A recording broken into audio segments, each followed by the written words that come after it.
Icon star Allu Arjun ప్రస్తుతం పుష్ప 2 సినిమాతో బిజీగా ఉన్నాడు. సుకుమార్ దర్శకత్వంలో తెరకెక్కుతున్న ఈ చిత్రంతో నేషనల్ క్రష్ రష్మిక మందన హీరోయిన్గా నటిస్తోంది. పుష్ప ది రైజ్కు సీక్వెల్గా వస్తున్న ఈ మూవీపై ప్రేక్షకుల్లో భారీ అంచనాలు ఉన్నాయి. అంతేకాకుండా ఈ సినిమా నుంచి ఇప్పటివరకు వచ్చిన ప్రతి అప్డేట్ ఎంతగానో ఆకట్టుకుంది. ఇక రీసెంట్గా వచ్చిన టీజర్ గురించి అయితే స్పెషల్గా చెప్పనక్కర్లేదు.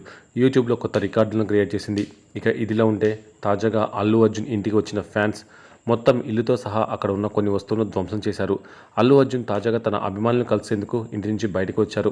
దీంతో అతన్ని చూసేందుకు పెద్ద సంఖ్యలో ఫ్యాన్స్ వచ్చారు. ఈ క్రమంలోనే అక్కడ తొక్కిసలాట తోపులాట జరిగింది. ఫలితంగా కొంతమంది వ్యక్తులు తమ బ్యాలెన్స్ కోల్పోయి ఇంటి పారాపెట్ వాల్పై ఉన్న విద్యుత్ వైర్లతో సైతం తెంపేశారు. ఇందులో భాగంగా కొన్ని గోడలు కూడా ధ్వంసమైనట్టు తెలుస్తోంది. అక్కడ పరిస్థితి మరింత ఉధృతంగా మారడంతో అల్లు అర్జున్ లోపలికి వెళ్ళిపోయాడు. ప్రస్తుతం ఇందుకు సంబంధించిన వీడియో నెట్టింట వైరల్ అవుతుంది. అయితే ఇది చూసి ప్రతి ఒక్కరూ ఆశ్చర్యపోతున్నారు.